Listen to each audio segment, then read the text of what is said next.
ഞാൻ വെല്ലുവിളിക്കുന്നു അവരെ. ഒരു സിനിമ കഴിയുമ്പോഴേക്കും കൂളിംഗ് ഗ്ലാസ് ഒക്കെ എടുത്ത് വെച്ച് നിൽക്കുന്ന ആൾക്കാരുണ്ട് അല്ലേ. അസിസ്റ്റന്റ് എന്ന് പറയാൻ മടിക്കുന്നവരുണ്ട് നമ്മുടെ ഇടയിൽ. ഇപ്പൊ അസിസ്റ്റൻസ് ഇല്ല സിനിമയിൽ. ഇവരൊക്കെ ഇത് പറയുമ്പോൾ ഇദ്ദേഹം 100ാമത്തെ സിനിമ ചെയ്യാം. എനിക്ക് തോന്നുന്നു സൗത്ത് ഇന്ത്യയിൽ നിന്ന് നോർത്തിൽ ഇത്ര കണ്ട അക്സെപ്റ്റൻസ് വേറൊരു സംവിധായകനില്ല. നമ്മൾ ഈ പറഞ്ഞുകൊണ്ടിരിക്കുമ്പോഴും പുതിയ എക്യുപ്മെന്റുകളെ കുറിച്ചിട്ടും ഇപ്പൊ പുതിയതായിട്ട് 2 സിനിമകൾ, ഭൂത് ബംഗ്ല ഒരു പടവും അതിനുശേഷം ഹൈവാൻ നമ്മുടെ ഞാൻ ചോദിക്കുന്നത് ഇത്ര കണ്ട് അഗ്രസീവായിട്ട് പറയുന്ന ആൾക്കാർക്ക് അദ്ദേഹം എടുക്കുന്ന ഒരു ഷോട്ട് എടുത്തെനിക്ക് കാണിച്ചു തന്നിട്ട് പറഞ്ഞാൽ ഞാൻ ഹാപ്പിയാണ്. ഓരോരോ കാലഘട്ടത്തിലും ഓരോരുത്തരും ചെയ്തിട്ടുള്ള അബദ്ധങ്ങളിലൂടെയാണ് നമ്മൾ ഇന്ന് എവിടെയെങ്കിലുമൊക്കെ ശരിയായിട്ടുള്ള കാര്യങ്ങൾ നമുക്ക് ചെയ്യാൻ പറ്റുന്നത്. അപ്പോൾ അതിനർത്ഥം അവരെ ചവിട്ടാമെന്നല്ല. എസ് സൂര്യ എനിക്കറിയില്ല, എന്നെ എത്രമാത്രം ഓർത്തിരിക്കുന്നുണ്ടാവുന്ന പോലും എനിക്കറിയില്ല. കാരണം അതൊരു കുറ്റമല്ല. ഞാൻ അവരിൽ നിന്നൊക്കെ ഓരോ പാഠമാണ് പഠിച്ചത്. സിനിമയെക്കുറിച്ചല്ലാതെ വേറെ ഒന്നും അദ്ദേഹത്തിന് പറയാനുണ്ടായിരുന്നില്ല. രണ്ട് കാര്യങ്ങളൊക്കെ മാത്രമേ ഭക്ഷണം കഴിക്കാനും സിനിമയെ പറ്റി സംസാരിക്കാനും ഒരു സംശയമില്ല. പക്ഷെ എൻ്റെ അമ്മ ഇയാൾക്ക് എന്തൊരു ഇന്റൻസ് ആണ് ഇയാളുടെ ആഗ്രഹം എന്നുള്ളത്. സൂര്യയുടെ കയ്യിൽ മറ്റേ ഫുൾ ബൗണ്ട് സ്ക്രിപ്റ്റ്, അത് സൂര്യയുടെ ഏറ്റവും വലിയ ഒരു ബൗണ്ട് സ്ക്രിപ്റ്റ് കയ്യിൽ താഴെ വയ്ക്കില്ല, എപ്പോഴും ആ സ്ക്രിപ്റ്റ് ഉണ്ടാവും. കമൽ സാർ, റഹ്മാൻ, ഓഫ്കോഴ്സ് ജ്യോതിക നമ്മുടെ സിനിമയിൽ നിന്നാണല്ലോ അഭിനയിച്ചുകൊണ്ടിരിക്കുകയാണല്ലോ. ജ്യോതികയും പുറത്തേക്ക് വന്നു. ആൻഡ് ഓഫ് കോഴ്സ് സൂര്യ ഉണ്ടായിരുന്നു അവിടെ. ഇപ്പോഴും വളരെ പ്രൗഡായിട്ട് പ്രിയൻ സാറും തിരിച്ച് ആദ്യധറും വളരെ ഞാൻ കണ്ടു ട്വിറ്ററിൽ അവരങ്ങോട്ടും ഇങ്ങോട്ടും കോംപ്ലിമെന്റ് ചെയ്യുന്നു. പരസ്യങ്ങളിലേക്ക് വന്നാൽ എന്നെ സംബന്ധിച്ചുള്ള ഒരു ചലഞ്ചായിരുന്നു. തൈലം വയറിൽ പരട്ടിയാൽ വയറ് കുറയും, ഇത് വിശ്വസിപ്പിച്ചെടുക്കാൻ പറ്റുന്ന ഒരു കോൺഫിഡൻസ് ഉണ്ടായിരുന്നു. പിന്നെ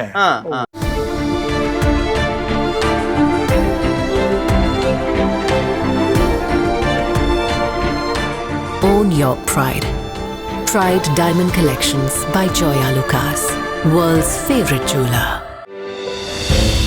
ആയുർവേദ മർമ്മ ചികിത്സയുടെ അവസാന വാക്ക്. ഓർത്തോ ന്യൂറോ രോഗ ചികിത്സയിൽ വർഷങ്ങളുടെ പാരമ്പര്യം.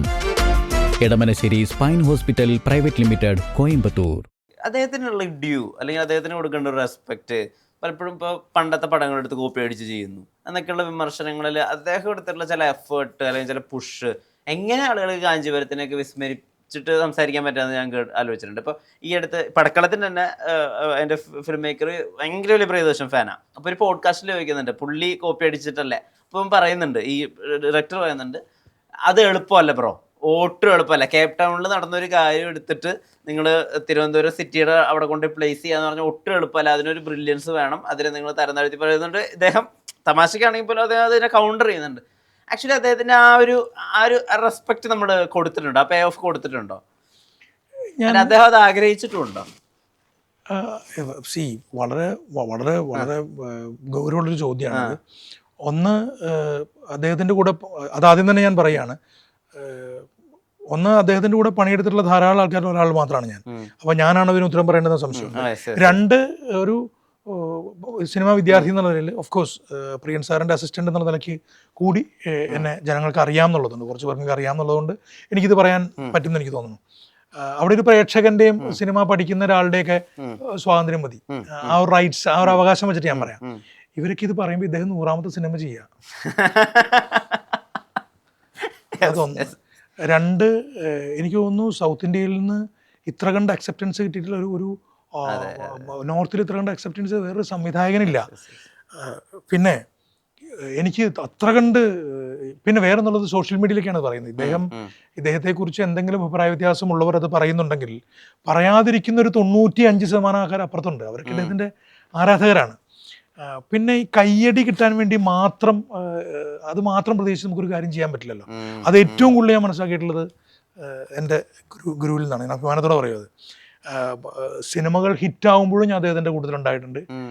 സിനിമകൾ ഫസ്റ്റ് ഡേ തന്നെ ഹോൾഡ് ആവുന്ന ദിവസവും ഞാൻ അദ്ദേഹത്തിൻ്റെ കൂടെ ഉണ്ടായിട്ടുണ്ട്. അപ്പോൾ രണ്ടിനെ അദ്ദേഹം എങ്ങനെ കാണുന്നു എന്ന് എനിക്കറിയാം. അതിനപ്പുറത്തേക്കൊന്നുമില്ലല്ലോ. സിനിമകളിലെ കോപ്പിയടിയെ കുറിച്ച് മാത്രമല്ലേ പറഞ്ഞത്, മറിച്ച് ഒരു സിനിമാ സംവിധായകൻ്റെ, ഒരു സിനിമാക്കാരൻ്റെ ഏറ്റവും വലിയ വിജയം എന്താണ്? അദ്ദേഹം ചെയ്യുന്ന സിനിമകൾ ഫസ്റ്റ് ഡേ അല്ലെങ്കിൽ വരുന്ന ദിവസങ്ങൾ ആ സിനിമ നല്ല സിനിമകളാവുകയും കാലങ്ങളോളം അതിനെക്കുറിച്ച് ചർച്ച ചെയ്യുകയും ചെയ്യാന്നുള്ളത് ഒരു സിനിമാക്കാരൻ്റെ ഏറ്റവും വലിയ സക്സസ് എന്ന് പറയുന്നത്. അപ്പോൾ അവിടെയാണ് ഫസ്റ്റ് ഡേ തന്നെ നെഗറ്റീവ് ഒപ്പീനിയൻ ഉണ്ടായിട്ടുള്ള സിനിമകളുണ്ട്. ഞാൻ സിനിമകളുടെ പേരെടുത്ത് പറയുന്നില്ല. അതിനെ അദ്ദേഹം എങ്ങനെ കണ്ടു എന്നുള്ളത് എനിക്ക് പറ്റുന്ന രീതിയിൽ, എനിക്ക് കമ്മ്യൂണിക്കേറ്റ് ചെയ്യാൻ പറ്റുന്ന രീതിയിൽ ഞങ്ങൾ തമ്മിൽ കമ്മ്യൂണിക്കേറ്റ് ചെയ്തപ്പോൾ ഞങ്ങൾ സംസാരിച്ചിട്ടുണ്ട്.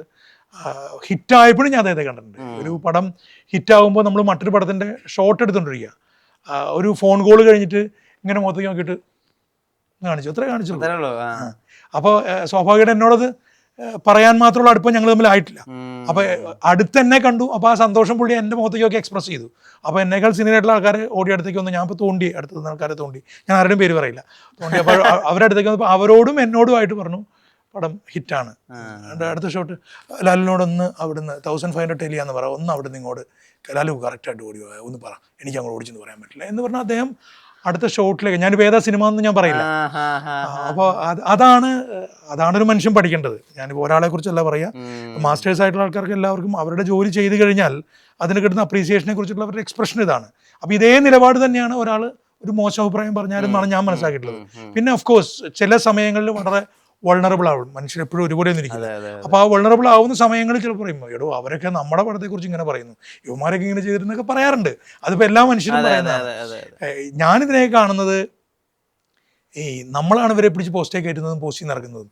ഇവരെവിടെ ഉണ്ട്, ഇവരിപ്പോഴും ഇതിനെക്കുറിച്ച് പഠിച്ചുകൊണ്ടിരിക്കുകയാണെന്ന് മാത്രമേ എനിക്ക് പറയാനുള്ളത്. ഇവരിപ്പോഴും മലയാള സിനിമയ്ക്ക് വേണ്ടിയിട്ട് അല്ലെങ്കിൽ ലോക സിനിമയ്ക്ക് വേണ്ടിയിട്ട് അവർ കോൺട്രിബ്യൂട്ട് ചെയ്തുകൊണ്ടിരിക്കുകയാണ്. നമ്മൾ ഈ പറഞ്ഞുകൊണ്ടിരിക്കുമ്പോഴും പുതിയ എക്യുപ്മെൻറ്റുകളെ കുറിച്ചിട്ടും ഇപ്പോൾ പുതിയതായിട്ട് 2 സിനിമകൾ, ഭൂത് ബംഗ്ല എന്നൊരു പടവും അതിനുശേഷം ഹൈവാൻ നമ്മുടെ അഡാപ്റ്റേഷൻ. ഞാൻ ചോദിക്കുന്നത് ഇവിടെ ഇത്ര കണ്ട് അഗ്രസീവായിട്ട് പറയുന്ന ആൾക്കാർക്ക് അദ്ദേഹം എടുക്കുന്ന ഒരു ഷോട്ട് എടുത്തെനിക്ക് കാണിച്ചു തന്നിട്ട് പറഞ്ഞാൽ ഞാൻ ഹാപ്പിയാണ്. അദ്ദേഹം എടുക്കുന്നത് പോലെ നമുക്കറിയാം. ഞാൻ വെല്ലുവിളിക്കുന്നു പറയാം, ഇത്ര ഇതെല്ലാം കഴിഞ്ഞിട്ട് ഇപ്പുറത്തേക്ക് മാറിയിട്ട് അയ്യോ അത് നമുക്കൊന്നുകൂടി ഒന്ന് ചെക്ക് ചെയ്യുന്നുണ്ടോ, ഒന്നുകൂടി ചോദിച്ചേക്കുക എന്നൊക്കെ പറയുന്നൊരു പല ആൾക്കാർക്കും ഷുവറാണല്ലേ. ഒരു സിനിമ കഴിയുമ്പോഴേക്കും കൂളിംഗ് ഗ്ലാസ് ഒക്കെ എടുത്ത് വെച്ച് നിൽക്കുന്ന ആൾക്കാരുണ്ടല്ലേ. പിന്നെ ഇതെല്ലാം അസിസ്റ്റന്റ് എന്ന് പറയാൻ മടിക്കുന്നവരുണ്ട് നമ്മുടെ ഇടയിൽ. ഇപ്പൊ അസിസ്റ്റൻസ് ഇല്ല സിനിമയിൽ. സംവിധാന സഹായി എന്ന് പറയുന്നേക്കാൾ ഈ അസോസിയേറ്റ് ആവുന്ന വലിയ ജോലിയാണ്. ഞാൻ പലവട്ടം പറഞ്ഞിട്ടില്ല, പക്ഷേ ആരും അത് ശ്രദ്ധിച്ചിട്ടില്ല. എന്തായാലും എന്നെ നിങ്ങൾ ക്രൂസിലേറ്റ് ചെയ്യുന്ന അസോസിയേറ്റ് ആവൽ വലിയ ജോലിയാണ്. ആ തിരക്കൊക്കെ അവിടെ നിൽക്കട്ടെ, ആദ്യം എന്താ ഈ പണിന്ന് പഠിക്കുക, ഇതിൻ്റെ ലെഫ്റ്റും റൈറ്റും കാര്യങ്ങളൊക്കെ മനസ്സിലാക്കിയിട്ട് തന്നെയാണ് എനിക്ക് പറയുന്നത്. അപ്പോൾ ഇവിടെ ഞാൻ മറ്റേ സിനിമയിൽ അസോസിയേറ്റ് ചെയ്തിട്ടുണ്ടെന്ന് പറയാം. അപ്പോൾ ആ തിരക്കുള്ളവരായിരിക്കും അതിലൊരു വലിയ വിഭാഗക്കാർ. ഞാൻ അസിസ്റ്റന്റ് ആയിരുന്നു ആരും പറയുന്നില്ല, അത് തിരക്കാണ്. എനിക്ക് ആ തിരക്കൊക്കെ ഇഷ്ടമായി, കൊള്ളാം. പക്ഷെ ആ തിരക്കിനപ്പുറത്തേക്ക് നമ്മൾ ആലോചിക്കണം, ഞാൻ എന്താ പറയുന്നത്, ഞാൻ എവിടെ വരെ എത്തി, ഞാൻ എന്തുമാത്രം കാര്യങ്ങൾ മനസ്സിലാക്കി എന്നുള്ളതിനൊരു അങ്ങനെ ഒരു തിരിച്ചറിവും കൂടെ വേണം. അങ്ങനെ നമ്മളോട് തന്നെ കാണിക്കുന്ന മണ്ടത്തരാ. കാരണം നമ്മൾക്കൊന്നും അറിയാതെ നമ്മൾ എവിടെയെങ്കിലും പോയി നിൽക്കും. നമ്മുടെ വർത്തമാനം കേട്ടിട്ട് ആൾക്കാരൊക്കെ നമ്മളെ കൊണ്ടുപോയി എന്തൊക്കെ പ്രതീക്ഷിച്ചുകൊണ്ട് നിർത്തി അവസാനം എന്താ പറയുക യൂണിറ്റ് 20 വന്നു എന്ന് പറയുമ്പോൾ ബോധം കെട്ട് വീഴുന്ന അവസ്ഥയിലേക്ക് നമ്മൾ എത്തും. എനിക്ക് അങ്ങനെയുള്ളവരെ അറിയാം. എല്ലാം സെറ്റ് ചെയ്തിട്ടേ അവസാനം അയ്യോ യൂണിറ്റ് 20 വന്നു, ഇനിയിപ്പം ഷൂട്ട് ചെയ്യണം, ബാക്കി എല്ലാ പരിപാടികളും ചെയ്യാൻ നമുക്കൊക്കെ പറ്റും, എല്ലാവർക്കും പറ്റും. ഞാൻ ഈ കഷ്ടപ്പാടുള്ളത് കൊണ്ട് ഇവർക്കൊക്കെ കൈയടിച്ചോളണം എന്നല്ല ഞാൻ പറയുന്നത്. ഞാൻ പറഞ്ഞു ഇവരൊക്കെ റിസൾട്ട് ഓറിയൻറ്റഡ് ആയിട്ട് ചിന്തിക്കുകയും വളരെ കൃത്യമായി ഒരു ഒന്നുമില്ലാത്ത സമയത്ത് ആകാശത്തുനിന്ന് ഐഡിയ ഉണ്ടാക്കിക്കൊണ്ട് വന്നിട്ട് സിനിമ ചെയ്തിട്ടുള്ളവരാണ്. മെഡ്രാസിലെ ഒരു സമയത്ത് പ്രസാദ് ലാബും നമ്മൾ സമയം തീർന്നു എന്നാലും ഞാൻ പറയാം, പ്രസാദ് ലാബിലൊക്കെ ഞാനിങ്ങനെ പോയി അസിസ്റ്റൻ്റായിട്ട് നിൽക്കുന്ന സമയത്ത് രവിവർമ്മനെ പോലുള്ള ക്യാമറമാരുടെ കൂട്ടത്തിൽ ഞാനിങ്ങനെ പോയി നിൽക്കാറുണ്ട്. അദ്ദേഹം എന്നെ എല്ലായിടത്തും ജെമിനി ലാബിലൊക്കെ എന്നെ കൂട്ടിക്കൊണ്ട് പോകും. മെഡ്രാസിൽ താമസിക്കുമ്പോൾ നമുക്ക് വേറെ ജോലിയൊന്നുമില്ല. അപ്പം 24 മണിക്കൂറിൽ ഉറങ്ങുന്നത് ഒഴിച്ചാൽ ഞാൻ ഏതെങ്കിലുമൊക്കെ ലാബിലോ എവിടെയെങ്കിലുമൊക്കെ പോയി നിൽക്കും. എന്തൊക്കെയാണ് നടക്കണമെന്ന് അറിയാനായിട്ടുള്ള ഒരു ക്യൂരിയോസിറ്റി ഉണ്ട്. അവിടെ പോയി നിൽക്കുമ്പോൾ ഞാൻ ചില സമയങ്ങളിൽ ഞാനിത് പലരോടും പറഞ്ഞിട്ടുണ്ട്, എസ്പെഷ്യലി സിനിമാറ്റോഗ്രാഫേഴ്സ് ആയിട്ടുള്ള പുതിയ ആൾക്കാരോട് പറഞ്ഞിട്ടുണ്ട്. പെട്ടെന്ന് സ്റ്റുഡിയോ അലേർട്ടാവുന്നതും വണ്ടികളെല്ലാം നീക്കിയിട്ട് 1-2 വണ്ടികൾ കിടക്കാൻ സ്ഥലം ഉണ്ടാക്കി കൊടുക്കുന്നതും സ്റ്റുഡിയോയ്ക്കുള്ളിലെ നെഗറ്റീവ് കട്ടിങ് റൂമുണ്ട്, നെഗറ്റീവ് കട്ട് ചെയ്യുന്ന റൂം, അതിൻ്റെ AC പ്രോപ്പറാണോ എന്ന് നോക്കുകയും അവിടെയുള്ള കംപ്ലീറ്റ് ഡസ്റ്റ് ചെയ്ത് കളയുന്നതും പെർഫ്യൂംസ് അടിക്കുന്നതും ഒക്കെ ഞാൻ കണ്ടിട്ടുണ്ട്. അതായത് പിന്നീട് നമ്മൾ കാണുന്നത് വളരെ പ്രഗത്ഭരായ വളരെ സീനിയർ ആയിട്ടുള്ള സിനിമാറ്റോഗ്രാഫേഴ്സ് അങ്ങോട്ട് വരുന്നതിന് മുമ്പുള്ള മുന്നൊരുക്കങ്ങളാണ്. ഞാൻ ആലോചിച്ചു എന്തിനാണ് ഇത്ര വലിയ ജാർഗൻസ്, എന്തിനാണ് ഇത്ര വലിയ ബിൽഡപ്പ് എന്ന്. സത്യത്തിൽ അവർ മാത്രമേ സിനിമ കാണുന്നുള്ളൂ. ഈ വിഫൻട്രി കൂടെ ആ 4 ചരിത്രത്തിലുള്ള സംഭവം അവർ മാത്രമേ കണ്ടിട്ടുള്ളൂ, ഡയറക്ടറും കണ്ടിട്ടില്ല. അതിനുശേഷം വേണ്ട 1 മാസം 2 മാസം കഴിഞ്ഞിട്ടാണ് ഇവർ ഈ പ്രിന്റ് കാണാൻ വരുന്നത്. അപ്പോൾ ഇവരെ മാത്രം വിശ്വസിച്ചുകൊണ്ടാണ് ഇൻവെസ്റ്റ് ചെയ്യുന്നത്. അപ്പം അവരെ ബഹുമാനിക്കണം. അല്ലെങ്കിൽ ഇന്നിപ്പോ അല്ലേ, ഞാനതിനെ തമാശയായിട്ട് പറയല്ല, ഞാൻ ടെക്നോളജിയുടെ വരവിനെയൊക്കെ ഞാൻ 100% ബഹുമാനിക്കുന്നു. ഇന്നിപ്പോൾ എനിക്ക് ബ്ലൂടൂത്ത് കണക്ഷനിൽ എൻ്റെ ഈ മൊബൈലിൽ അവിടെ നിൽക്കുന്ന ഷോട്ട് എനിക്ക് ഇവിടെ നിന്ന് കാണാം, കണ്ടിട്ട് എനിക്ക് അഭിപ്രായം പറയാം. മൊബൈലിൽ കാണാം, ഐഫോണിലൊക്കെ അല്ലെങ്കിൽ ആൻഡ്രോയിഡിലൊക്കെ അതിനുള്ള ഫെസിലിറ്റീസ് ഉണ്ട്. സിനിമ അത്ര കണ്ട് ചുരുങ്ങി. അപ്പം സിനിമ അത്ര കണ്ട് എൻ്റെ ഫിംഗർ ടിപ്പിലേക്ക് ആയി എന്നതിൻ്റെ അർത്ഥം അതിനത്ര നിസ്സാരമായി കാണണം എന്നല്ല. ഓരോരോ കാലഘട്ടത്തിലും ഓരോരുത്തരും ചെയ്തിട്ടുള്ള അബദ്ധങ്ങളിലൂടെയാണ് നമ്മൾ ഇന്ന് എവിടെയെങ്കിലുമൊക്കെ ശരിയായിട്ടുള്ള കാര്യങ്ങൾ നമുക്ക് ചെയ്യാൻ പറ്റുന്നത്. അപ്പോൾ അതിനർത്ഥം അവരെ ചവിട്ടാമെന്നല്ല. ഞാൻ ഈ ചെന്നൈ കാലഘട്ടത്തെ പറ്റി പറഞ്ഞപ്പോഴേ കുറേ ആളുകളുടെ വളർച്ചയും കുറേ ആളുകളുടെ പ്രധാനപ്പെട്ട ജീവിത സന്ദർഭങ്ങളിലൊക്കെ ഒരു ഭാഗമായിട്ടൊക്കെ സാറുണ്ടായിട്ടുണ്ടല്ലോ. പക്ഷേ SJ സൂര്യ വലിയ സുഹൃത്തായിരുന്നില്ലേ ചെന്നൈ കാലഘട്ടം? SJ സൂര്യ ആ കാലഘട്ടത്തിൽ SJ സൂര്യയുടെ സിനിമയ്ക്ക് ആദ്യത്തെ സിനിമയ്ക്ക് തൊട്ട് മുമ്പുള്ള ഒരു 5-6 മാസങ്ങളിലാണ് ഞങ്ങൾ തമ്മിൽ കാണുകയും വലിയ പരിചയം. എനിക്ക് എൻ്റെ സുഹൃത്തുന്നുള്ള രവിവർമ്മൻ്റെയും എൻ്റെ സുഹൃത്ത് രാജേഷിൻ്റെയൊക്കെ സുഹൃത്താണ്. അപ്പം അങ്ങനെ മുറിയിൽ വരികയും ഞങ്ങൾ കുറേ സമയം, കുറേ മണിക്കൂറുകളും കുറേ ദിവസങ്ങളും ഞങ്ങൾ ഒരുമിച്ചുണ്ടായിട്ടുണ്ട്. അപ്പം SJ സൂര്യ എനിക്കറിയില്ല, എന്നെ എത്രമാത്രം ഓർത്തിരിക്കുന്നുണ്ടാവുന്ന പോലും എനിക്കറിയില്ല. കാരണം അതൊരു കുറ്റമല്ല. സൂര്യ ഓർക്കുന്നുണ്ടെങ്കിൽ ഇത് കേട്ടിട്ട് ഓർക്കട്ടെ. ഏതായാലും ഞങ്ങൾ ഒരുമിച്ച് കുറേ സമയം സ്പെൻഡ് ചെയ്തിട്ടുണ്ട്. അപ്പോൾ എനിക്ക് മനസ്സിലായതാണ്, ഞാൻ അവരിൽ നിന്നൊക്കെ ഓരോ പാഠമാണ് പഠിച്ചത്. സിനിമയെക്കുറിച്ചല്ലാതെ വേറെ ഒന്നും അദ്ദേഹത്തിന് പറയാനുണ്ടായിരുന്നില്ല. ആ 2 കാര്യങ്ങളൊക്കെ വാതർക്കുള്ളൂ, ഭക്ഷണം കഴിക്കാനും സിനിമയെ പറ്റി സംസാരിക്കാനും. ഒരു സംശയമില്ല, അങ്ങനെ തന്നെയായിരുന്നു. എനിക്ക് തോന്നുന്നു ഇപ്പോഴും വലിയ വ്യത്യാസം ഉണ്ടാവും. വലിയ വ്യത്യാസമില്ല. പിന്നെ നടനാവാൻ സംവിധായകനായ ആളാണ്. അതൊക്കെ പിന്നീടാട്ടോ ഞാൻ അറിയുന്നത്. ഞങ്ങൾ ഒരുമിച്ച് കുറേ നടക്കലും നടന്ന എത്താൻ പറ്റുള്ളൂ. നല്ല സാമ്പത്തികമൊന്നുമില്ല, നമ്മളുടെ രണ്ടുപേരുടെ കയ്യിലില്ല. അപ്പോൾ വളരെ അത് രസമായിരുന്നു. ഞാൻ ഈ കഷ്ടപ്പാടിൻ്റെ കഥ പറയണത് ഭയങ്കര കോമഡി ആയതുകൊണ്ട് അതിലെ ഒരു സന്തോഷങ്ങൾ ഞാൻ പറയാം. ഞങ്ങൾ എത്രയോ സമയം യാത്രകൾ അവിടെ അണ്ണാനഗറിലുള്ള അമ്പലത്തിൽ പോലും തിരിച്ച് നടന്ന് ലിബർട്ടി ബ്രിഡ്ജ്. ഇപ്പം മദ്രാസ്, ആ കാലഘട്ടത്തിലെ മദ്രാസ് അറിയാവുന്ന ഒരു ജോണി ആന്റണി പോലെയൊക്കെയുള്ള ധാരാളം പേര്, ലാൽ ജോസും, അങ്ങനെ ആ കാലഘട്ടത്തിൽ എല്ലാവർക്കും അറിയാം. ഉമാ ലോഡ്ജ് എന്ന് പ്രശസ്തമായ സ്ഥലം, അവിടെയാണ് ഞങ്ങളൊക്കെ താമസിച്ചിരുന്നത്. സൂര്യ അവിടെ വരും. അപ്പം ഞാൻ മനസ്സിലാക്കിയത് സൂര്യ മാത്രമല്ല, മറ്റു പല ആൾക്കാരും, ഞാനിപ്പോൾ അതിങ്ങനെ പേര് പറയുമ്പോൾ ഞാൻ അവരുടെയൊക്കെ പേര് ഇങ്ങനെ അവകാശപ്പെടുന്നു വരും, അതൊന്നുമില്ല, ധാരാളം പേര് സൂര്യയെ പറ്റി പറഞ്ഞതുകൊണ്ട് പറയാണ്. എനിക്ക് മനസ്സിലായത് അവരുടെയൊക്കെ ഒരു ഫോക്കസ് അല്ലെങ്കിൽ ഇതിലേക്കുള്ള ഇൻറ്റൻസിറ്റി, എത്രമാത്രം അഗ്രസീവായിട്ടാണ് ലക്ഷ്യത്തിലേക്കുള്ള പോക്കിനെ എത്രമാത്രം ഫോക്കസ്ഡ് ആയിട്ടാണ് അവർ കാണുന്നത് എന്നുള്ളൊരു വലിയ പാഠമായിരുന്നു. നമുക്കിപ്പോൾ മനസ്സിലാവുന്നുണ്ട്. പക്ഷെ എൻ്റെ അമ്മ ഇയാൾക്ക് എന്തൊരു ഇൻറ്റൻസാണ് ഇയാളുടെ ആഗ്രഹം എന്നുള്ളത്. ആൻഡ് അന്നേ പറയായിരുന്നു എനിക്ക് ഇങ്ങനെ ഒരു സ്റ്റാർ ആണ് ആവേണ്ടത്, ഇന്ത്യ മൊത്തം അറിയപ്പെടുന്ന സ്റ്റാർ. അന്ന് നിറയെ വിഷയങ്ങളുണ്ട്. അപ്പോൾ ഒരു സിനിമ ജ്യോതികയോടും അജിത്തിനോടും ഒക്കെ സംസാരിച്ചു. അപ്പോൾ ആ സമയത്ത് നമ്മുടെ മലയാളത്തിലെ അനിയത്തി പ്രാവിൻ്റെ ഹിന്ദി ഡോളീസ് ജാഗർഖന എന്ന സിനിമ, അതിൽ ആണ് ജ്യോതിക കാസ്റ്റ് ചെയ്യപ്പെടുന്നത്. അപ്പോൾ അത് പ്രിയൻ സാറാണ് ജ്യോതികയുടെ ഇൻട്രൊഡക്ഷൻ ചെയ്തത്. അപ്പോൾ എന്നോട് സൂര്യ, അപ്പോൾ ഞാൻ ഈ ഡിസ്കഷൻ കഴിഞ്ഞിട്ട് വൈകുന്നേരം ചന്ദ്രകയുടെ പോസ്റ്റ് പ്രൊഡക്ഷൻ നടക്കുകയാണ്. അപ്പോൾ വൈകുന്നേരം ഞാൻ മുറിയിലേക്ക് വരുമ്പോൾ അവിടെ രവിയുടെ കൂട്ടത്തിൽ, രവിവർമ്മൻ എല്ലാ സിനിമ ചെയ്തത്, പക്ഷേ രവിവർമ്മൻ സമയം കിട്ടുമ്പോൾ നമ്മൾ അടുത്ത് വരാറുണ്ട്. അവൻ്റെ വലിയ മനസ്സാണത്. ഞങ്ങളുടെ അടുത്തൊന്നും ഇരിക്കാറുണ്ട് രവി. അപ്പോൾ എന്തെങ്കിലുമൊക്കെ സംസാരിച്ചിട്ട് രാത്രി പോകും.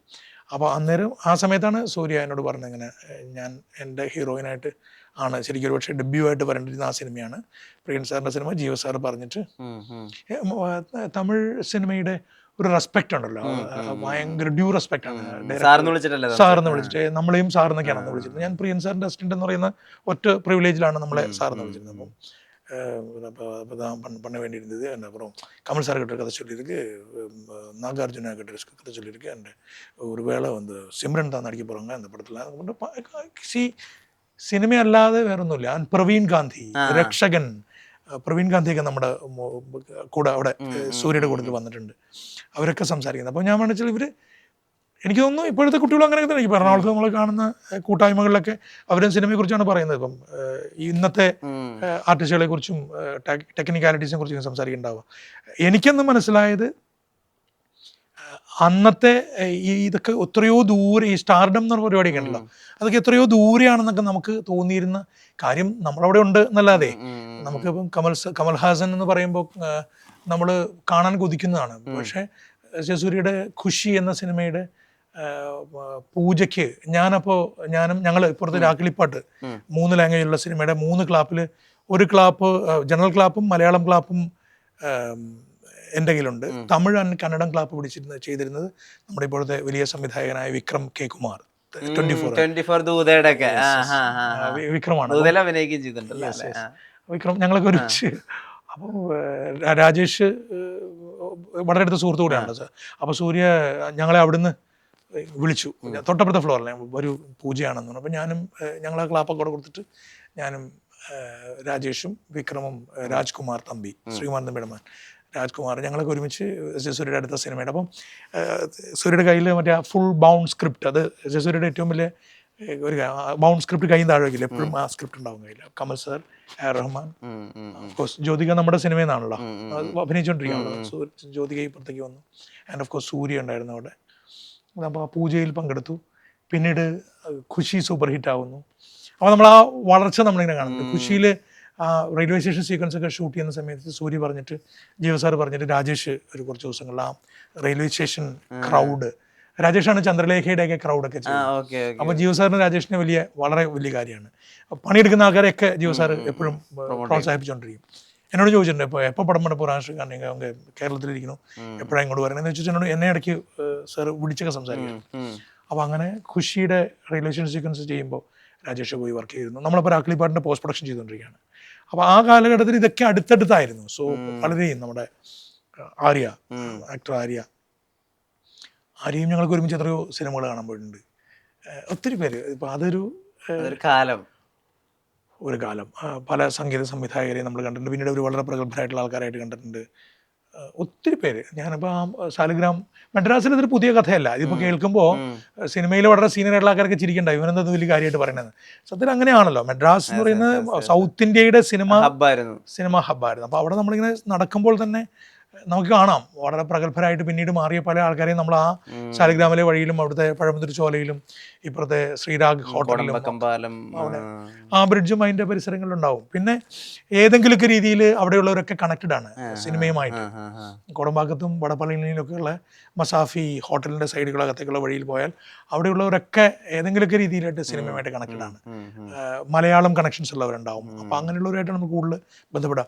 പിന്നെ ആർട്ട് പ്രോപ്പർട്ടീസിൻ്റെയൊക്കെ properties, of course costumes, junior artist costumes ഒക്കെ ബൾക്കായിട്ട് നമ്മൾ റെന്റലിന് എടുക്കുക ചെയ്യാം. അപ്പോൾ ഇതിനൊക്കെ വേണ്ടിയിട്ട് അസിസ്റ്റന്റ് ഡയറക്ടേഴ്സ് ആയിട്ടുള്ള ആൾക്കാർ ഞങ്ങൾ പോകും, ഞങ്ങളൊക്കെ പറഞ്ഞു കൊടുക്കും. ഹിന്ദി പടങ്ങളൊക്കെ ചെയ്യുന്ന സമയത്ത് നമുക്ക് ഇവിടുന്ന് കോസ്റ്റ്യൂംസ് വേണമെങ്കിൽ എടുക്കും.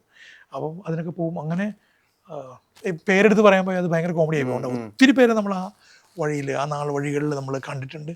അവരിൽ ഇപ്പോഴും ബന്ധമുള്ളത് AL വിജയ്, ഞങ്ങൾ ഓഫ് കോഴ്സ് ഞങ്ങളൊരു സ്കൂളിൽ തന്നെ ആയിരുന്നുകൊണ്ട്. പിന്നെ വിക്രമിന്റെ ദൂതയിലുണ്ട്. അടുത്ത സിനിമയും വിക്രം പറഞ്ഞിട്ടുണ്ട്, എന്നോട് വിളിച്ചിട്ടുണ്ട്. പിന്നെ ഓഫ് കോഴ്സ് ഹിന്ദിയിൽ ഇപ്പോൾ ആദിത്യ ധർ, പ്രിൻസ് സാറിന്റെ അസിസ്റ്റന്റ് ആണ്. ആദിത്യ ധറിനെ എനിക്ക് പേഴ്സണലി പരിചയമില്ല, കാരണം നമ്മളവിടുന്ന് പോകുന്നതിന് ശേഷമാണ് ആദിത്യ ധർ സാറിന്റെ കൂടുതൽ ആക്രോഷ് 2-3 പടങ്ങൾ എഴുത്തിന്റെ ഡിപ്പാർട്ട്മെന്റ് ആദിത്യ ധർ ആയിരുന്നു. അതിനു മുമ്പ് മലയാളമൊക്കെ എഴുതുമ്പോൾ ഞാനായിരുന്നു അവിടെ ഉണ്ടായിരുന്നത്. നമ്മുടെ ആ ഓഫ് കോഴ്സ് ആദ്യ സാർ എഴുത്തിന് തന്നെയായിരുന്നു, ഞാൻ കോപ്പി എടുക്കാനായിരുന്നു. ഒറിജിനൽ എഴുത്തിന് തന്നെയായിരുന്നു, ഹിന്ദി എഴുത്തിനായിരുന്നു സാറ്. ഇംഗ്ലീഷും ഹിന്ദിയും ഒക്കെ ചേർത്താണ് സാറ് പറയുക. അപ്പോൾ അത് പ്രോപ്പർ ഇംഗ്ലീഷ് ലാംഗ്വേജിലേക്ക് ഹിന്ദിയിലേക്ക് ആക്കിയിരുന്ന ആദ്യ സാറാണ്. ഇപ്പോഴും വളരെ പ്രൗഡായിട്ട് പ്രിയൻ സാറും തിരിച്ച് ആദ്യധറും വളരെ ഞാൻ കണ്ടു ട്വിറ്ററിൽ അവരങ്ങോട്ടും ഇങ്ങോട്ടും കോംപ്ലിമെന്റ് ചെയ്യുന്നു. അതെ, അതൊക്കെ ഒരു സന്തോഷമല്ലേ. ഈ രവിവർമ്മനായിട്ട് അടുത്ത് കുറെ സമയം സ്പെൻഡ് ചെയ്യാൻ പറ്റിയിട്ടില്ലേ? ഞങ്ങളിപ്പോഴും ഉണ്ട്. എൻ്റെ പരസ്യങ്ങളൊക്കെ ഒരു സമയത്ത് ചെയ്തിരുന്നത് കല്യാൺ സിൽക്സും പല വലിയ ബ്രാൻഡുകൾക്കും രവിയാണ് എനിക്ക് ഷോ ക്യാമറ ചെയ്തത്. ഇപ്പോഴും ആ ബന്ധം അതുപോലെ ഭംഗിയായി. ഒരു 3 ദിവസം മുമ്പും ഞങ്ങൾ വിളിച്ച് സംസാരിച്ചിരുന്നു. അതായത് ഒരു ചായക്കടയിൽ നിന്നിരുന്ന ഒരു മനുഷ്യൻ ഇന്ന് രൺബീർ കപൂറിന്റെ പടത്തിന്റെ ക്യാമറമാൻ എന്ന് പറയുന്നത് ഒരു വലിയ ഗ്രോത്ത് അല്ലേ അല്ലേ? മണിരത്നത്തിന്റെ സിനിമ ചെയ്യാന്ന് പറഞ്ഞു. അമിതാഭ് ബച്ചന്റെ ഏറ്റവും അടുത്ത ആളാണ്. എല്ലാവർക്കും വിശ്വാസമുള്ള ഒരു ഇതിന് ഇത്രയേ ഉള്ളൂ. ഇത് സിനിമ എന്നല്ല അതിനെ പറയേണ്ടത്, ഒരു മനുഷ്യന്റെ മാനിഫെസ്റ്റേഷൻ, മനസ്സിൽ കൊണ്ടു നടക്കുന്ന സ്വപ്നവും പ്രതീക്ഷയൊന്നുമല്ല, അതിലങ്ങ് ജീവിക്കുകയാണ് ആള്. എനിക്ക് തോന്നിയിട്ടുള്ള അങ്ങനെയാണ്. പണിയെടുക്കുന്ന സമയത്തൊക്കെ ആയാലും ആള് ലൈറ്റപ്പ് ചെയ്യുന്നതൊക്കെ ഒരിക്കലും ഒരു അസിസ്റ്റന്റ് ക്യാമറമാൻ ലൈറ്റപ്പ് ചെയ്യുന്ന പോലെയൊന്നും ആയിരുന്നില്ല. He is the king. അതാണ് ഐ ആം ഗോണ ഷൂട്ട് എന്നുള്ള, അതാണ് എൻ്റെ ആറ്റിറ്റ്യൂഡ്. അടുത്തത് ഞാനാണ് എന്ന് പറയുന്ന പരിപാടി ഉണ്ടല്ലോ, അതായിരുന്നു ഞാൻ എപ്പോഴും കാണാറുണ്ട്. അത് വളരെ ആ സ്പേസ് രവികിരൺ സാർ കൊടുക്കുന്നത് ഞാൻ കണ്ടിട്ടുണ്ട്. അപ്പം അവിടെ വളരാൻ പറ്റുള്ളൂ. ഞാനവിടെ നമ്മൾ ചെന്ന് ജോയിൻ ചെയ്യുമ്പോൾ അപ്രന്റീസ് ആണല്ലോ, ഏറ്റവും കൂടുതൽ എന്നെ വഴക്ക് പറഞ്ഞിട്ടുള്ള രവിയാണ്. അപ്പോൾ ആ വഴക്ക് പറയുമ്പോഴൊക്കെ രവി, ഞാൻ ഇവനെന്ത് ഇങ്ങനെ നമ്മളെ അങ്ങനത്തെ മലയാളം തമിഴൊന്നും നമ്മൾ പഠിച്ചിട്ടില്ല പ്രോപ്പറായിട്ട്. രവിക്ക് മലയാളം അങ്ങനെ കൃത്യമായിട്ട് അറിയില്ല. പക്ഷേ രവി ഒത്തിരി പടങ്ങളിൽ വർക്ക് ചെയ്തിട്ടുണ്ട്, മലയാളം നല്ലപോലെ അറിയാം. കിങ്ങിൻ്റെയും കമ്മീഷണറുടെയൊക്കെ അസിസ്റ്റന്റ് ക്യാമറമാൻ ആയിരുന്നു. പിന്നെ രാജീവ് മേനോൻ സാറിന്റെ കൂടെ വർക്ക് ചെയ്തിട്ടുണ്ട്. സത്യം ശിവസുന്ദരം, അത് ഇൻഡിപെൻഡന്റ് ഫിലിം. ഞാൻ ജോയിൻ ചെയ്ത 96-ലെ കഥയാണ്. 2000-ലൊക്കെയാണ് സത്യം സുന്ദരം ഒക്കെ നടക്കുന്നത്. 2000 കഴിയുമ്പോഴാണ്. അപ്പം പക്ഷെ അത് കഴിഞ്ഞിട്ട് എന്നോട് പറയാറുണ്ട്, എടാ അതിങ്ങനെ വളരെ സ്നേഹത്തോടെ പറയുമ്പോഴല്ല, ഞാനിങ്ങനെ വഴക്ക് പറയുമ്പോഴാണ് നീ ഇത് ഓർത്തിരിക്കുക എന്ന് പറയാറുണ്ട്. അതൊക്കെ പിന്നീട് നോക്കൂ, നമ്മൾ ഇൻഡിപെൻഡൻ്റ് ആയിട്ടൊരു ചെറിയ പ്രോജക്റ്റ് ആയാലും നമ്മൾ ചെയ്യുമ്പോൾ നമ്മളെ വിളിച്ചന്വേഷിക്കുക. എൻ്റെ ക്യാമറ ചെയ്ത, എൻ്റെ സിനിമയുടെ ക്യാമറ ചെയ്ത, എൻ്റെ ആദ്യത്തെ സിനിമയുടെ ക്യാമറ ചെയ്താൽ എൻ്റെ കൂടുതൽ ഏറ്റവും കൂടുതൽ എൻ്റെ പ്രോജക്റ്റുകളിൽ ക്യാമറ ചെയ്തിട്ടുള്ള ആൾ സുധിയാണ്. സുധിയെ ഞാൻ പറഞ്ഞു, രവി നിൻ്റെ പടങ്ങൾക്കൊന്ന് കൂടെ, രവി കൂടെ നിർത്തി. ദശാവതാരവും അങ്ങനെ 2-3 പടങ്ങളിൽ സുധി രവിയുടെ അടുത്ത് പോയി പണി പഠിച്ചു.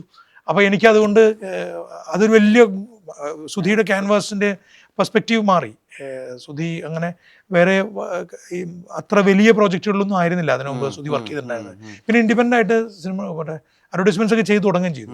പക്ഷെ അതല്ല, കുറെ കൂടി കാര്യങ്ങൾ അപ്ഡേറ്റ് ചെയ്യേണ്ടതുണ്ടെന്ന് സുധിക്ക് തോന്നുകയും. അഡ്വർടൈസ്മെന്റ്സ് അത് നല്ലൊരു ഏരിയയാണ്.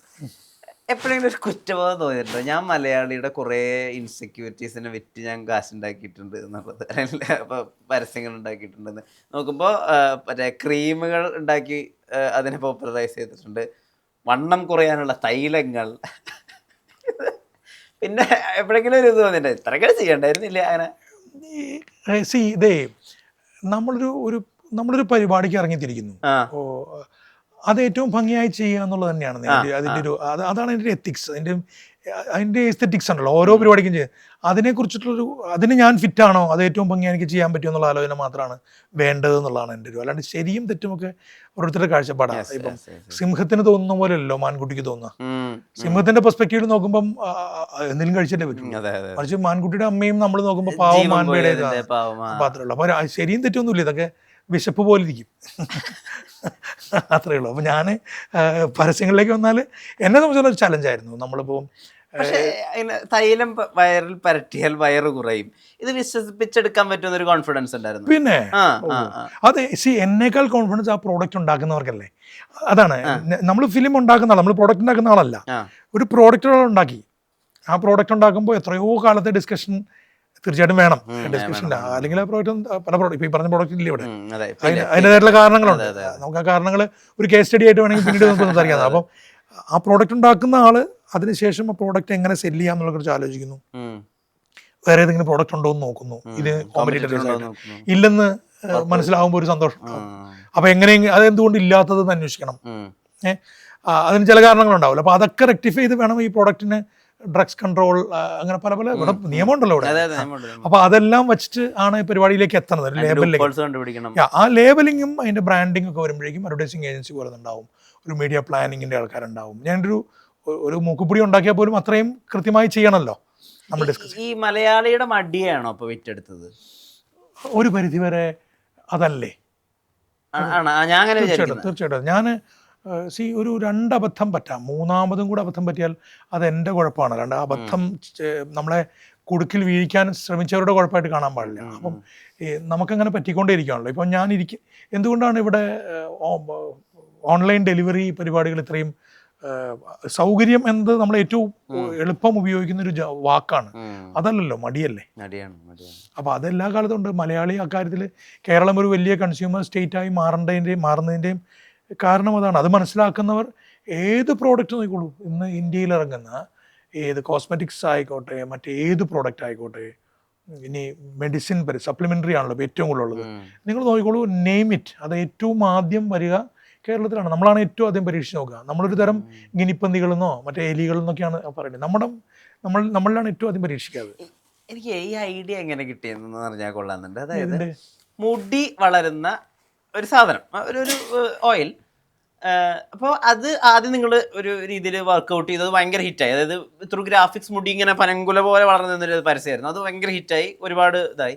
രണ്ടാമത് നിങ്ങളൊരു ഡിസ്ക്ലൈമർ പോലെ, ഐ മീൻ ഒരു കോൺഷൻ പോലെ എഴുതി വെച്ചു, ഇത് കയ്യിൽ പരട്ടിയാൽ കൈ കഴുകണം, അല്ലെങ്കിൽ കയ്യിൽ മുടി വളരുന്നത്. ആ ഐഡിയ എങ്ങനെ കിട്ടി? അതൊരു ബ്രില്യന്റ് തോട്ടല്ലേ? അത് എൻ്റെ അറിവിൽ അത് ക്ലയന്റിന്റെ ബുദ്ധിയാണ്. ഞാനതാ നേരത്തെ പറഞ്ഞത്, ക്ലയന്റ് വളരെ ബ്രില്യന്റ് ക്ലയന്റ് ആണ്. ക്ലയന്റ് ആ പ്രോഡക്റ്റിനെ തേണ്ട, എൻ്റെ അറിവ് ശരിയാണെങ്കിൽ 355, ഇത് എത്രമാത്രം പറയാൻ, 350 crores-നോട്ടാണ് ഒരു ഇന്റർനാഷണൽ കമ്പനി പർച്ചേസ് ചെയ്തത്. അപ്പോൾ ആ ക്ലയന്റിന്റെ ബുദ്ധിയാണ് ഈ എഴുത്തുള്ള ആളെ വച്ചുകൊണ്ടിരുന്നാൽ പ്രശ്നമാണെന്ന് മനസ്സിലായ വലിയൊരു കോർപ്പറേറ്റ് വന്ന് ഇവരത് അപ്പടി വിഴുങ്ങായത്. അപ്പം അത് ക്ലയന്റിന്റെ ബുദ്ധിയാണ്. അത് എനിക്ക് മനസ്സിലായത് ഈ ലാട ഗുരുക്കന്മാരൊക്കെ കേരള കർണാടക ബോർഡർ വയനാട്ടിലൊക്കെ. അപ്പോൾ അവരുടെ പ്രോഡക്റ്റുകളിൽ അവർ അതിൻ്റെ അഗ്രസീവായിട്ട് ഇവൻ മൈക്ക് ചെറിയ മൈക്ക് വെച്ചിട്ട് കഴുത്തുന്ന അവർ അനൗൺസ് ചെയ്യില്ലേ എല്ലാവരും വാങ്ങുക എന്ന് പറയാം. അപ്പോൾ ആ ലാംഗ്വേജിൽ തന്നെ അവർ പറഞ്ഞിട്ടുള്ളതാണ് അത് കയ്യിൽ ഒഴിച്ചിട്ട് പെട്ടെന്ന് അത് കഴിച്ച് കളഞ്ഞില്ലെങ്കിൽ അവിടെ രോമം ഉണ്ടാവുമെന്ന് അവർ പറഞ്ഞതിന് വളരെ കൃത്യമായിട്ടൊരു ഒരു ടെക്സ്റ്റിലേക്ക് അതിനെ മാറ്റിയതാണ് അത്. പക്ഷേ ഞാൻ ചെയ്ത എൻ്റെതെന്ന് പറയുമ്പം പരസ്യങ്ങൾക്ക് കുഴപ്പമുണ്ട്, അത് എൻ്റെതല്ല. അപ്പോൾ റെസ്പെക്റ്റീവ് ഓണേഴ്സിൻ്റെ ക്രിയേറ്റീവ് ആയിട്ടുള്ളൊരു റൈറ്റ് മാത്രമേ എനിക്കുള്ളൂ. അതും അവകാശപ്പെടുന്നതിന് വേറെ ചില ക്ലോസസ് ഉണ്ട്. അപ്പൊ അങ്ങനെ പറയുമ്പോഴും ഞാൻ ചെയ്ത ആ ക്രിയേറ്റീവിന്റെ എൻഡിൽ അത് എഴുതി ചേർക്കരുതേ എന്ന് ഞാൻ വളരെ അഗ്രസീവായിട്ട് പറഞ്ഞു. അതുകൊണ്ട് എന്റെ ക്രിയേറ്റീവിൽ അതില്ലായിരുന്നു, മറിച്ച് അതിന്റെ പ്രിന്റ് വന്നപ്പോൾ വളരെ വൃത്തിയായി ഉപയോഗിച്ചു. കാരണം അത് അവിടെ ഉപയോഗിക്കുന്നത് വളരെ ഇമ്പാക്ട്ഫുൾ ആണെന്നുള്ളത് അവർ മനസ്സിലാക്കിയിട്ടുണ്ട്. ഒരു മീഡിയ പ്ലാനിങ്ങും ഒരു സ്റ്റഡി ഒരു സർവേയും നടന്നിട്ടാണ് ഈ നാട്ടിൽ ഇങ്ങനെ കൂടി പറഞ്ഞാൽ വിചാരിക്കുന്നതിനൊക്കെ 10 ബോട്ടിലിന് വേറെ 25 ബോട്ടിൽ വിറ്റ് പോകുന്നുള്ള വിൽപ്പനയാണല്ലോ ഇതിലൊരു സംഭവം. നമ്മൾ ട്രെയിനില് ഭക്ഷണം കഴിക്കാറുണ്ടോ? ഇപ്പൊ കഴിക്കാറില്ല, ഇപ്പൊ കഴിച്ചിട്ടുണ്ട്. എന്തുകൊണ്ടാണ് കഴിക്കാറില്ലാത്തത്? ഇപ്പോ എനിക്കതാ അറിയേണ്ടത്. ഇപ്പൊ എനിക്കത് അത്ര വിശ്വാസമില്ല അല്ലേ? എന്താണ് കാരണം? ഞാനേ ഒരു ദിവസം കഴിച്ചിട്ട് ചോറ് വെന്തിട്ടില്ല. അതിനപ്പോൾ നമുക്ക് ഭയങ്കര വിശപ്പുണ്ട്. ഇത് ഞാൻ 4 മണിക്ക് അടുത്ത ഈ സാധനം മേടിക്കുന്നത്. അപ്പോൾ ഇത് ചോറ് തീരെ വെന്തിട്ടില്ല, എനിക്കിത് കഴിച്ചേ പറ്റുള്ളൂ. ഞാൻ എന്നിട്ട് അത് കഷ്ടപ്പെട്ടിരുന്ന് കഴിച്ചിട്ട് ഇത് കഴിച്ചും പോയല്ലോ എന്ന് വെച്ചിട്ട് എൻ്റെ ആ ഒരു ദിവസം മൊത്തം പോയിട്ടുണ്ട്. എന്തുകൊണ്ട് അവർക്ക് വേവിച്ചാൽ? അത് എനിക്കറിയില്ല. അല്ല, കാരണമുണ്ട്. അത് വേവണമെങ്കിൽ അതിനനുസരിച്ച് ഗ്യാസോ കൂടുതലാക്കേണ്ടി വരും. അപ്പോൾ അതിന് ഇപ്പുറത്തെ അറ്റത്ത് ആലോചിച്ചാൽ ഈ കോസ്റ്റ് എഫക്റ്റീവായിട്ട് ഭക്ഷണം തയ്യാറാക്കുക എന്നത് നമ്മൾ വീട്ടിൽ ചെയ്യുമോ? ഇല്ല. വീട്ടിൽ നമ്മൾ കോസ്റ്റ് എഫക്റ്റീവായിട്ടാണ് ഭക്ഷണം കഴിക്കുക. അല്ല, നമുക്ക് സ്വാദുള്ള പോഷകാഹാരം ഉണ്ടാവുന്നതാ, സ്വാദുള്ള ഭക്ഷണം. ഒരു അസുഖമൊക്കെ വീട്ടിലാർക്കാക്കി വരുമ്പോഴാണ് അയ്യോ ഷുഗർ കൂടുതൽ കട്ട് ചെയ്താൽ പ്രോട്ടീൻ അങ്ങനെ. ഇപ്പൊ കുറച്ചുകൂടെ കോൺഷ്യസ് ആയിട്ട് ചെയ്യണം അല്ലേ? അവിടെ എവിടെയെങ്കിലും കോസ്റ്റ് വരുന്നുണ്ടോ? ഇല്ല, വരുന്നുണ്ടാവും അത്ര കണ്ട് സാമ്പത്തിക പ്രശ്നമുള്ള വീടുകളിൽ. പക്ഷെ അവിടെ പോലും എനിക്ക് തോന്നുന്നു അവരെ കഴിക്കുന്ന ഭക്ഷണം സ്വാദുള്ള ഭക്ഷണം തന്നെ കഴിക്കാൻ നോക്കും. പറഞ്ഞു തുടങ്ങിയത് തന്നെ വെന്തില്ല എന്നാ, സ്വാദിനെ ബാധിച്ചതാണ്. സ്വാദും വേവലും തമ്മിൽ ഇനി അതിന്റെ ഡയറ്റീഷ്യൻസ് ഒക്കെ വേണ്ടിയിട്ടും അതത്ര വേവാതിരിക്കുന്നതാണ് അതിന്റെ കണ്ടന്റ് ഉള്ളത്. സ്വാദ് കൂടുമ്പോൾ അതിന്റെ ക്വാളിറ്റി കുറയും എന്നൊക്കെ എന്തോ ആവട്ടെ. സത്യത്തില് ഒരു ട്രെയിനിലെ കച്ചവടം എന്ന് പറയുന്നത് കയറി ഇറങ്ങി പോകുന്നവരാണ്. അവിടെ ബിസിനസ് മാത്രമേ ഉള്ളൂ. അത് ബിസിനസ് അല്ല വേണ്ടത്. ഞാൻ റിക്വസ്റ്റ് ചെയ്യാണ് ഇന്ത്യൻ റെയിൽവേയോട്, നമ്മൾ എത്ര രൂപ വേണം കൊടുക്കാൻ, 50 രൂപ കൂടുതൽ കൊടുക്കാൻ നമ്മൾ തയ്യാറാണ്. നല്ല ഭക്ഷണം തരൂ എന്ന് ഇപ്പോഴും പറയണമെന്ന് ആഗ്രഹിച്ചിട്ടുണ്ട്. ചില അതോറിറ്റീസിൻ്റെയൊക്കെ നല്ല പൊസിഷനിലിരിക്കണമെന്നുണ്ട് ഇവരൊക്കെ കണ്ടപ്പോൾ അവരോട് ഞാൻ സൂചിപ്പിച്ചിട്ടുണ്ട്, എന്തുകൊണ്ടാണ് ഇവരിങ്ങനെ ചെയ്യുന്നത്, നല്ല ആൾക്കാർ നല്ല ഭക്ഷണം കൊടുത്തുകൂടെ എന്ന് ആലോചിക്കാറുണ്ട്. അപ്പം അതിനൊരു വിൽപ്പന ഭീമമായിട്ടുള്ളൊരു വിലക്കുറവൊന്നുമില്ല. നല്ല റേറ്റ്സ് തന്നെ അവർ വാങ്ങിക്കുന്നത്, എന്നിട്ടും മോശം ഫുഡേ കൊടുക്കും. എൻ്റെ അറിവിൽ ഇതുവരെ ഇന്ത്യൻ റെയിൽവേയിൽ നല്ല ഭക്ഷണം കഴിച്ചാൽ അറിയാം. ട്രെയിനിലെ ഭക്ഷണത്തിൻ്റെ ക്വാളിറ്റി സഫർ ചെയ്യാനുള്ള കാരണം അവിടെ കച്ചവടം മാത്രമേ ഉള്ളൂ എന്നുള്ളതുകൊണ്ടാണ്. ഒരു സംശയമില്ല. അവരും ഈ അവിടെ സെർവ് ചെയ്യുന്നവരും ഈ ബിസിനസ് കോൺട്രാക്ട് ഏറ്റെടുത്തവർക്കൊക്കെ അവരൊക്കെ നല്ല സ്വാദുള്ള ഭക്ഷണം കഴിക്കുന്ന ആൾക്കാരാണ്. അപ്പോൾ അവിടെ അവർ ആലോചിക്കുന്നത് ഇതിൻ്റെ ഒരു സാമ്പത്തികമായി എത്രമാത്രം ലാഭം ഉണ്ടാക്കാം എന്നത് മാത്രമാണ്. അതുപോലെ വേറൊരു കാര്യം ഞാൻ ചോദിച്ചോട്ടെ. ഇപ്പോൾ നമുക്കറിയാം ഇത് നടക്കില്ല എന്ന്, എന്നാലത് നമ്മളത് വിശ്വസിപ്പിച്ചെടുക്കും വേണം. ഇപ്പോൾ ഒരു കോസ്മെറ്റിക് ബ്രാൻഡിൻ്റെ ഒരു ആഡ് ചെയ്തു, ഒറ്റ ദിവസം കൊണ്ട് മുഖത്തിലെ പാടുകളൊക്കെ മാറ്റും. മനസ്സിലായല്ലോ ഏതാന്ന്? അത് ഭയങ്കരമായിട്ട് വിറ്റുപോവുകയും ചെയ്തു ആ സമയത്ത്. ഇത് ആളുകൾ വിശ്വസിക്കുന്നുള്ളൊരു ഉറപ്പുണ്ടായിരുന്നോ? ഇത് ഞാനതാ പറഞ്ഞ മലയാളി സൈക്ക് ഉണ്ടല്ലോ, മലയാളിക്ക് നമ്മൾ കേരളത്തിലാണല്ലോ പരിപാടി. സൗന്ദര്യവർദ്ധക വസ്തുക്കൾക്ക് ലോകത്തെല്ലാ കാലത്തും ഭയങ്കരമായ കൺസേൺ ഉണ്ട്. അത് എങ്ങനെയെങ്കിലും എടുത്ത് പരീക്ഷിക്കാൻ നമ്മളൊക്കെ ശ്രമിക്കും. എസ്പെഷ്യലി നമ്മൾ അങ്ങനെയുള്ള ധാരാളം പ്രോഡക്റ്റുകൾ മാർക്കറ്റിലുണ്ടല്ലോ. അതിൻ്റെ എല്ലാം ഇപ്പം ഇതിൻ്റെ കണക്കെടുത്ത് നോക്കുക വെച്ചാൽ അതിൽ തീർച്ചയായിട്ടും അത് പഠിക്കുന്ന ഒരു മീഡിയ പ്ലാനിങ് ഉണ്ടല്ലോ. അപ്പോൾ അവർ കോമ്പറ്റീറ്റേഴ്സിൻ്റെ എല്ലാം കണക്കെടുത്ത് അവരുടെ ഒരു പ്രോഫിറ്റിനെ കുറിച്ചും അവർക്ക് എത്രമാത്രം അല്ലെങ്കിൽ നമുക്കിനി എത്രമാത്രം മത്സരം നേടേണ്ടി വരുന്നതിനെ കുറിച്ചൊക്കെ പഠിച്ചിട്ടാണ് ഒരു പ്രോഡക്റ്റ് നമുക്ക് ഇറക്കിയേക്കാമെന്ന് വിചാരിക്കുന്നത്. പിന്നെ പൂർണ്ണമായിട്ടുള്ള വിശ്വാസം എന്നുള്ളതല്ല. നമുക്ക് ഒരു സാധ്യതയുണ്ട് അവിടെ. ആ ഒരു സാധ്യത എത്രമാത്രം എഫക്റ്റീവായിട്ട്, അതുകൊണ്ടാണ് ആദ്യത്തെ ക്യാമ്പയിൻ പ്രശ്നമായത്. ആദ്യം സ്ട്രെച്ച് മാർക്സ് കളയാമെന്നായിരുന്നു. അതെ, അപ്പം നമ്മൾ ആലോചിച്ചില്ല, നമ്മളെന്നല്ല ഞാൻ ആലോചിച്ചെന്നല്ല, ഞാൻ ആ കൂടുതൽ ആലോചിച്ചിട്ടേ ഇല്ല. എനിക്കെപ്പോഴും തീരുമാനം എടുത്തതിന് ശേഷമാണ് എന്നിലേക്ക് എത്തുക. അപ്പം പക്ഷെ ഞാൻ ആ കൂടെ ഉണ്ടായിരുന്നു. സ്ട്രെച്ച് മാർക്സ് എന്നുള്ള ഫിലിം ചെയ്തത് ഞാൻ തന്നെയാണ്. അപ്പം അത് പക്ഷേ ബൂമറാങ് റിവേഴ്സ് അടിച്ചു. സ്ട്രെച്ച് മാർക്സ് ഉണ്ടാവുന്ന ഏത് സാഹചര്യത്തിലാണ് നൽകിയ ആലോചന വന്നു. കൂടുതലും കോസ്മെറ്റിക് സാധനങ്ങൾ വാങ്ങുന്നത് ആരാണെന്ന് പറയുന്നൊരു സംഗതി വന്നു. അങ്ങനെയുള്ള പഠനം വന്നപ്പോഴാണ് നമ്മളത് മുഖത്തെ കുരു കറുത്ത പാടുന്നത്. അപ്പോൾ അത് ജെൻഡർ വ്യത്യാസമില്ലാതെ ഇത് ഉപയോഗിക്കാവുന്ന ഒരു അവസ്ഥയിലേക്ക് അത് എത്തി. പിന്നെ പല ഫീമെയിൽ മാഗസീൻസും ഇവിടെ കൂടുതൽ വാങ്ങുന്നത് 40 വയസ്സ് കഴിഞ്ഞുള്ള ആണുങ്ങളാണ്. അങ്ങനെ ഒരു പഠനം കൂടെയുണ്ട്. അപ്പോൾ ഈ പ്രോഡക്റ്റിന് അതൊക്കെ ബാധകമാണ്. രസമല്ലേ അങ്ങനെ ആലോചിക്കാൻ? ശരിക്കും വിഷ്ണുവിന് കിട്ടിയെന്നായിരിക്കുന്നു. നമ്മളൊരു വലിയ ജോലി ചെയ്യുന്നതിനേക്കാൾ ഇതിലൊരു കൗതുകമുണ്ട് നമുക്കിങ്ങനെ. എക്സാക്ട്ലി, ഫണ്ണുണ്ട്. ചിലത് നമുക്ക് ഡേഞ്ചറസ്, ചില രോഗങ്ങളെ കുറിച്ച്. ഇപ്പം എന്താ, ഒരു പ്രായം കഴിഞ്ഞാൽ മനുഷ്യർക്കുണ്ടാകാവുന്ന, എസ്പെഷ്യലി ആണുങ്ങൾക്കുണ്ടാകാവുന്ന ലൈംഗിക രോഗങ്ങളുണ്ടല്ലോ. ഇപ്പൊ ശേഷിക്കുറവ്, അപ്പോൾ അതെ, അപ്പോൾ അതിനൊക്കെ ഒരു പ്രോഡക്റ്റ് ഇറങ്ങിയാൽ അത് വിജയിക്കും എന്നുള്ളതാണ്. കാരണം ആ പ്രോഡക്റ്റ് അത്യാവശ്യം എത്തിയ റീച്ച് കിട്ടിയാൽ ഇത് വാങ്ങും. ഇത് വാങ്ങിയിട്ട് ഇതിന് ഫലം ഉണ്ടായില്ല എന്നൊരാളും പറയില്ല. അപ്പോൾ ആ പ്രോഡക്റ്റ് ഹിറ്റാണ്. നമ്മളിവിടെ സെൻസിബിളായിട്ട് ഇവിടെ ശ്രദ്ധയോടുകൂടി ഒരു സാധ്യത ഉണ്ടെങ്കിൽ ഒരു പ്രോഡക്റ്റ് വേണമെങ്കിൽ ഇറക്കി നോക്കാവുന്നതാണ്. ഈ പ്രതീക്ഷ വെക്കാവുന്ന കുറച്ച് പ്രൊജക്റ്റുകൾ ഉണ്ടല്ലോ ഇങ്ങോട്ട് ലൈനപ്പ് ചെയ്യുന്ന. അതിൽ കത്തനാരുണ്ട്, മറ്റെന്തൊക്കെയുണ്ട്? ഞാൻ വലിയൊരു സിനിമയുടെ ചെറിയ ഭാഗമാകുന്നു എന്ന് പറയുന്ന സന്തോഷങ്ങളാണ് പിന്നീടുള്ളത്. കത്തനാരിലും ചെറുതാണ്, എന്നാൽ ചെറുതല്ലാത്തതുമാണ്. അതൊരു വലിയ ആ പ്രോജക്റ്റിന്റെ തുടക്കം മുതൽ തന്നെ ഡിസ്കഷൻ മുതലൊക്കെ നമ്മളോട് വലിയ പ്രതീക്ഷയോടെ ഇരിക്കുന്നു. പിന്നെയുള്ളത് ദൃശ്യം 3 ആണ്. അതിൽ വളരെ ചെറിയ ഒരു ഭാഗമാണെങ്കിൽ കൂടിയും ദൃശ്യം 3 അറിയാലോ, മച്ച് വെയിറ്റഡ് സിനിമ. ഇന്ത്യയിലെ തന്നെ ഏറ്റവും ആളുകളെ വെയിറ്റ് ചെയ്യുന്ന, ലോകത്തിൽ തന്നെ ഏറ്റവും കൂടുതൽ പ്രതീക്ഷയോടെ നിൽക്കുന്ന ഇന്ത്യൻ സിനിമയായിട്ട് വേണം പറയാം. അതിലുണ്ട്. പിന്നെ ഒറ്റക്കൊമ്പൻ എന്ന സിനിമ പല കാരണങ്ങളാലും ആ സിനിമ വളരെ ശ്രദ്ധയുള്ള, അതിലൊരു ചെറിയ പരിപാടി ചെയ്യുന്നുണ്ട്. പിന്നെ വളരെ പ്രതീക്ഷയോടെ സാമാന്യം തിരക്കേറ്റില്ലാത്ത സ്ക്രീൻ സ്പേസുള്ള സിനിമയാണ് ഹാഫ് എന്ന് പറയുന്നത്. ഗോളം സിനിമയുടെ സംവിധായകൻ. വാമ്പയറാണോ അതോ ഇതാണോ, സോംബിയാണോ? വാമ്പയർ ഫിലിം വാമ്പയർ അല്ല, കുറച്ച് ഹാഫ് എന്നല്ലേ സിനിമയുടെ പേര്. അപ്പം ഹ്യൂമൻ എലമെന്റ് കൂടി ഉണ്ട്. Half human half vampire. Emotions violent പടം. അതെ അതെ, വയലൻസ്, ഫിലിം ലാംഗ്വേജ് വയലൻസ് ഉണ്ട്. നല്ല രസമുള്ള കുറച്ച് അത് നല്ല രസം, നല്ല വളരെ പ്രതീക്ഷയുള്ള സിനിമയാണ്. അത് 6-7 ഭാഷകളിൽ നമ്മൾ ഒരുമിച്ച് റിലീസ് ചെയ്യുന്നുണ്ട്. അതിൽ പ്രോസ്തെറ്റിക് ടെക്നീഷ്യനായിട്ട് he made me show that photos. അപ്പോൾ അത് കണ്ടിരുന്നല്ലേ, ഒരു രീതിയിൽ വളരെ എക്സൈറ്റിംഗ് ആണ്. ഗംഭീര പരിപാടിയുണ്ട്. അത് പപ്പിനോന്റെ ക്യാമറ, സംജാത് ഡയറക്ടർ, പ്രവീണും സംജാതങ്ങളും. നമ്മുടെ ഗോളത്തിന് കോറേറ്റർ ആയിരുന്ന പ്രവീണാണ് എഴുതിയിട്ടുള്ളത്. അബ്ബാസ് സാറുണ്ട്. പിന്നെ നമ്മുടെ ഐശ്വര്യ, ഓഫീസർ ഓൺ ഡ്യൂട്ടിയിലെ ഹീറോയിൻസിലൊരാൾ ഐശ്വര്യ. അപ്പം ഞങ്ങൾ കുറച്ച് തമിഴിൽ നിന്നും തെലുങ്കിൽ നിന്നും ഹിന്ദിയിൽ നിന്നും കന്നഡത്തിൽ നിന്നും രാജസ്ഥാനിൽ നിന്നും ഒക്കെ ധാരാളം ഭാഷകളിൽ നിന്നുള്ള ആൾക്കാരുണ്ട്. ഒരു ഇന്ത്യൻ സിനിമയാണത്, എല്ലാ ഭാഷകളിൽ നിന്നുള്ള ആൾക്കാരുണ്ട്. വളരെ പ്രതീക്ഷയാണ്. മോഹൻദാസ് മണിയാണ് അതിൻ്റെ പ്രൊഡക്ഷൻ ഡിസൈൻ. ഗംഭീരം പ്രൊഡക്ഷൻ ഡിസൈനാണ്. നമ്മൾ രാജസ്ഥാനിലൊരു മോർ ദാൻ 100 ഡേയ്സ് പിന്നെ ഖസാക്കിസ്ഥാനിൽ ഷൂട്ട് ചെയ്തു പടം. ഗംഭീരം പരിപാടിയാണ്. പിന്നെ കുറച്ച് പരിപാടികൾ നമ്മൾ അല്ലാതെയും ഷൂട്ട് ചെയ്തിട്ടുണ്ട്. അപ്പം അത് വലിയ പ്രതീക്ഷയുള്ള സിനിമയാണ്. ആയുർവേദ മർമ്മ ചികിത്സയുടെ അവസാന വാക്ക്. ഓർത്തോ ന്യൂറോ രോഗ ചികിത്സയിൽ വർഷങ്ങളുടെ പാരമ്പര്യം. Edamanassery spine hospital private limited, Coimbatore.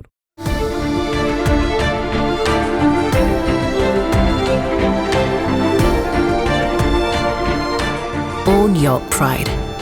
Pride Diamond Collections by Joya Lucas, world's favorite jeweler.